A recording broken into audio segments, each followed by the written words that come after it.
গতকাল থেকে ঝড় বৃষ্টি শুরু হয়ে গিয়েছে। সকালবেলা ঘুম থেকে উঠে দেখি যে বাড়ির মধ্যে একেবারে জঙ্গল হয়ে গিয়েছে। এখনো ঝড়ো হাওয়া দিচ্ছে প্রচুর পরিমাণে। এই ঝড়ো হাওয়ার মধ্যে আমি চলে আসছি আম কুড়াতে, কারণ রাস্তার পাশে আম গাছটা ছিল। রাস্তার মানুষগুলো যদি কুড়িয়ে নেয় এই ভয়ে আমগুলো কুড়িয়ে নিলাম।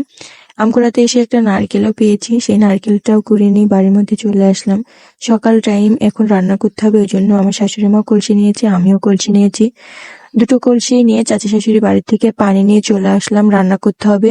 এখানে অনেকটা দেরি হয়ে গিয়েছে, ল্যাদ খেয়ে শুয়েছিলাম। তো রান্না করলাম এখানে মাছের একটু ধোয়া পেঁয়াজি, ভাতটা আমার এখানে হয়ে গিয়েছে, নামিয়ে নিয়েছি।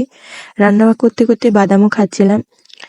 তো এখানে কলা দিয়েও মাছ দিয়ে আমি একটু রান্না করলাম। আমার হাজবেন্ড মাছ খান না, ওজন্য আমি একটা ডিমও ভেজে নিলাম। বাইরে এখনো প্রচুর পরিমাণে বৃষ্টি হচ্ছে, আর এই বৃষ্টির মধ্যে আমি কত কষ্ট করে রান্না কমপ্লিট করে নামিয়ে দিয়েছি, ওরা আমাকে ফেলে রেখে খেয়ে নিল। কেমনটা লাগে? ভিডিওটা ভালো লাগলে লাইক, কমেন্ট, শেয়ার, সাবস্ক্রাইব। খোদা হাফেজ।